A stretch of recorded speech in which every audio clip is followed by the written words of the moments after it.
Meaningful ઉપયોગ કરવાનો છે। એનો મિનિંગફુલ ઉપયોગ આજ કોણ કરે છે? કોઈના બે છાતી નથી કે અમે કરીએ છીએ। મિનિંગફુલ ઉપયોગ કરવો એ બહુ ચેલેન્જ છે અને પડકાર છે। એટલે એનો મિનિંગફુલ ઉપયોગ કરવા માટે માણસને હોમાઈ જવું જોઈએ, હોમાવવું પડે છે અને ત્યારે મહારાજ ઓળખાય છે। મહારાજ એમ જલ્દી ઓળખાય એવા છે નહીં। એટલે શ્રીજી મહારાજે આ સંપ્રદાયની સ્થાપના કરી એની પાછળ એનું એક વિઝન હતું અને એનું એક મિશન હતું। એ મિશનને પહેલા આપણે ઓળખીએ અને આપણે આત્મસાત કરીએ। શાસ્ત્રીજી મહારાજે આ ગુરુકુળ કર્યું તો એનું પણ એના વિઝને વિઝન તત સુખ સુખીત્વમ ને તત દુઃખ દુઃખીત્વમ, એના વિઝને વિઝન ને એના મિશને મિશન। મહારાજ સ્વામીને કઈ પોતાનું કોઈ હતું નહીં, પોતાનું પ્રાઇવેટ કરીને કોઈ નથી રાખ્યું।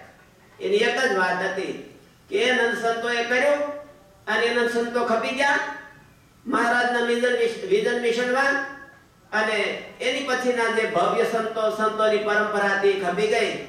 એ પરંપરાએ આપણી પરંપરા છે અને એમના વિષને, એમના મિશને, એમના વિઝને આપણું વિઝન છે। અને એ ક્વોલિટી કરવા માટે અને એ જાજા જીવને ભગવાનને ઓળખાવા માટે સ્વામીએ સ્વામિનારાયણ ગુરુકુળ રાજકોટની સ્થાપના કરી હતી અને એ માર્ગે ચાલી અને અત્યારે એ સંસ્થાની 30 બ્રાન્ચો છે અને બધી જ જગ્યાએ એક જ જાતની પ્રવૃત્તિ છે। ભગવાનની દયાથી આપણને એવી ભવ્ય પરંપરા મળી છે। એ પરંપરાને વહાવનારા યોગ્ય વ્યક્તિ તરીકે આપણને ગુરુ મહારાજ પણ મળ્યા છે। વાલા ભક્તો, આજ તમને ખ્યાલ નથી કે એક જ આ સંપ્રદાય, મૂળ સંપ્રદાયની અંદર એક જ ગુરુના 200 શિષ્ય હોય, સાધુઓ, અને આટલી 30 સંસ્થાઓ ચાલતી હોય અને એનું એટલું સાદું અને નિર્મળ અને નિરાળું જીવન હોય તો એ આપણા મોટા ભાગ્ય છે। સારી વ્યક્તિને પ્રાપ્ત થવી એ બહુ મોટા ભાગ્યની વાત છે અને એનાથી આપણે સર્વે ઉજળા છીએ। સ્વામિનારાયણ ગુરુકુળ શિકાગોની આ મૂર્તિ પ્રતિષ્ઠા ઉત્સવ તરફ આપણે જઈ રહ્યા છીએ। વાલા ભક્તજનો, આપણે બધાને મનમાં નક્કી કરવાનું છે કે ગુરુકુળ છે એ શા માટે છે?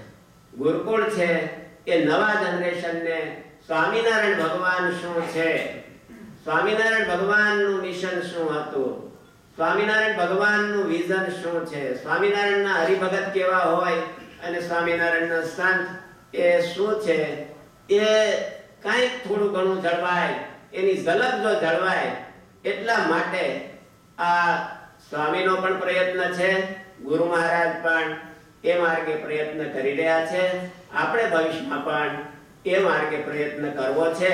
એનું એક આ સાધન છે અને સાધન તરીકે આપણે એને અહીંયા આપણે આગળ વધારવા જઈ રહ્યા છીએ। આપણે ભગવાનને પ્રાર્થના કરીએ કે મહારાજ, તમારું જે વિઝન અને મિશન છે એ અમારા હૃદયમાં આત્મસાત થાય અને આ પૃથ્વી ઉપર વધારેમાં વધારે જીવોમાં પ્રવર્તે એટલા માટે અમને બળ અને સફળતા આપજો। એટલું કહી અને હું વિરામ લઉં છું।